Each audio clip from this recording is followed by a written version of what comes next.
Fairest of All, A Tale of the Wicked Queen by Serena Valentino.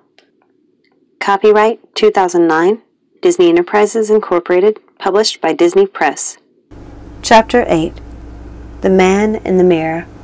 It was nearly daybreak on the solstice before all the guests had departed, and the king and queen were able to retreat to their chamber. The queen, whose countenance had not softened during the evening, directed her anger at her husband once more. "I can't imagine what those witches told you to cause you to treat Snow so horribly." The king hung his head. "I've talked to Snow, and assured her of my love for her. I told her I was deeply sorry, and she has forgiven me. Why can you not do the same?" he said. The queen's eyes filled with tears. "My darling, what is it? Please tell me," the king pleaded. The queen looked directly into the king's eyes. "I never thought I would see you lay a hand on our daughter." The king looked completely diminished. "I didn't hurt her, my love, I swear to you." "You hurt her heart," the queen said, breaking down completely. "I know that look, that pained, heartbroken little face. It is the same one, the same face I would stare at over and over again in my father's mirrors as a child. Oh, he was a cruel man, a real beast. To think my mother, my lovely, beautiful mother, was married to him. He hated me. Oh, yes, he did, and he told me as much. Ugly, useless, senseless girl, he would say. The words wounded deeper than the bruises and the scars from any physical pain he inflicted on me. At least those wounds healed." The queen collapsed to the floor, sitting there, in the paradise of the castle, with her face buried in her hands. She looked up at the king, who gazed down upon her pitifully. "Please forgive me, dear," said the king. "You mentioned the battlefield earlier. You were correct. It does change you. It turns you into something more than a man, and at the same time, something less. I was not myself." The queen saw this was true. She saw it in his eyes, and written on the scars on his face, and in the wilderness of his unkempt hair. "I will go check on Snow," the king said, clearly processing everything he had just learned of the queen's early life. "Of course, my darling. Kiss her for me. I'm going to change for bed." The king kissed the queen, leaving her sitting on the edge of the massive four-poster bed.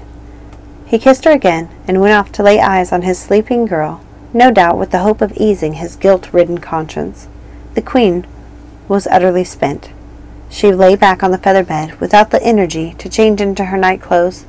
She heaved a deep sigh, rubbing her temples. "Good evening, my queen." She sat bolt upright, expecting one of the guards with news of the sisters, but no one had entered the room. At least, it didn't seem so. "Over here, my queen." She directed her gaze to the opposite end of the room, where the voice seemed to be coming from. "Hello, is someone there?" "Yes, my queen." "Show yourself, then, and state your business, man." She approached the hearth. "Up above you, my queen. There's no need to fear, my queen." The queen looked above her, all around the chamber, even within the fiery hearth, but she could not see anyone. "I am your slave," the voice said. "My slave? This kingdom keeps no slaves." "It is my duty to deliver you news of the kingdom. Anything you wish to know. I see far. I can show you anything you desire." "Can you?" "I see all, my queen, into hearts and minds of every last soul in the kingdom." "Tell me, then, where is the king?" "With his daughter." "You just heard him say that before he left the room. What is happening now?" "He's crying. He's deeply shamed by his treatment of the girl and how profoundly it hurt you." The queen felt dizzy. "What is this lame trickery? You must have been in the room the whole while, heard everything the king was saying. Now show yourself." "Please don't be frightened, my queen. I'm here to assist you in all things. I'm not the man you perceive me to be in your dreams. I cannot hurt you." "You know my dreams." "Indeed, my queen, and though you have been looking all about the room, you have not looked in the one place where you know you can find me." The queen's heart seemed to stop, and all the blood in her body felt as if it were rushing to her head. She whipped round and tore the curtain from her father's mirror, though she already half expected what she would find there. She was not prepared for the shock of seeing a living, moving face hovering before her in the mirror. Her eyes grew wide with terror. Her mouth gaped. It was a petrifying apparition, a disembodied head that looked like some sort of grotesque mask. Plumes of mystical smoke whirled around its hollow eyes and its long, drooping mouth. Its macabre face seemed forlorn. "Who are you?" the queen gasped. "Do you not recognize me? Dear, has it been so long? Have the years that separated us caused you to forget me? Enchantress." And in that moment, the queen's face blanched. She recognized the face in the mirror, promptly lost all ability to steady herself, and collapsed.